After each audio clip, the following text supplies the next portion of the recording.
Hey there, welcome back to another video in this Python tutorial series, and in this video I'm going to talk about list comprehension. So let me just explain you what is list comprehension with the help of an example. Basically, let's say you have a name and you want to store every character of it in a list separately. Okay, so you want to store them in a list. So there are two ways to do this. The first way would be the using for loop. So I'm gonna use the first way and I'm gonna create a name list. Name list is equal to empty list, and after that for letter in name, uh, what would I do? Name underscore list dot append, and I'm gonna add letter. So let's just run it, and now if we will check name list, so it has all the characters. So as you can see here, GAN all are stored separately in a list. So what is the second way to do the same thing is to use a list comprehension.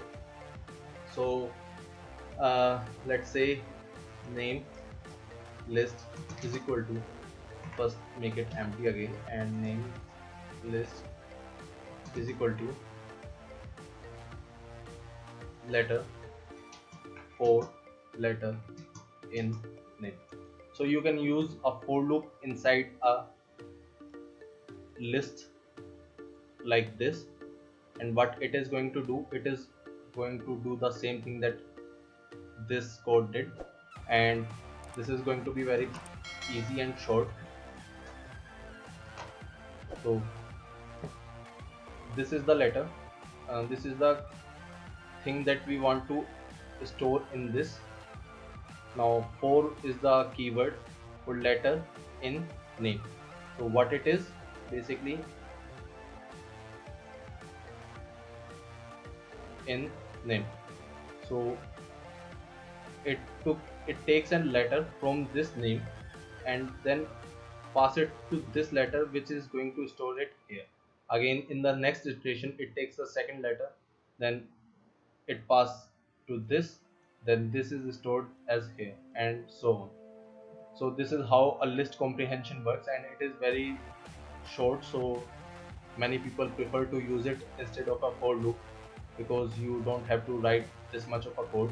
You can just directly write it here. Okay, now so you can also do one more thing with this, like this, let's like take numbers.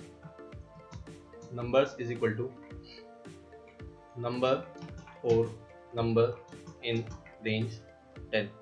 So if you want a list of numbers, then you can do it like this, and now number will have numbers from 0 to 9. Okay, now next thing is that you can also use if else with list comprehension. So just let me just show you. So let's say numbers is equal to number for number in range 10. If number modulus 2 is equal to 0. Basically, if the number is an even number, then we want to store this number. So let's run it. Now if you check numbers, and it has 0, 2, 4, 6, 8. You can also have nested if else, like let's take the same code.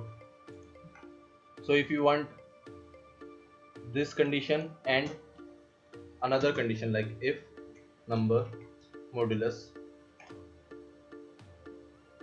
3 equal to 0. So what it means is, if the number is divisible by 2 and number is divisible by 3, then only then this number will be stored. So let's run it.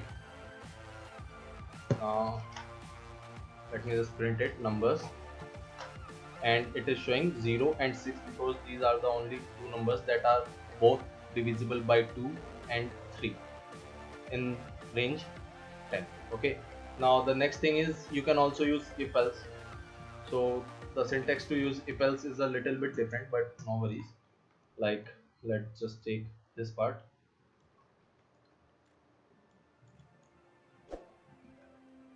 Okay, so if you want to use else with if, then you don't need to put it here. What you need to do, number, if number modulus 2 equal to 0, else let's say number into 2. So if the number is even, then it is going to store it like normally 0, 2, 4, 8. And if the number is not even, then it is going to multiply the number by 2. So 0, 2, and 3, 6, 10, and 9 is 18.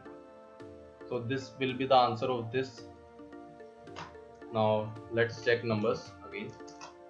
And as you can see here, 2, 0, 0, 6, 4, 10, 6. Okay, sorry, I forgot 7, and I forgot 7 here.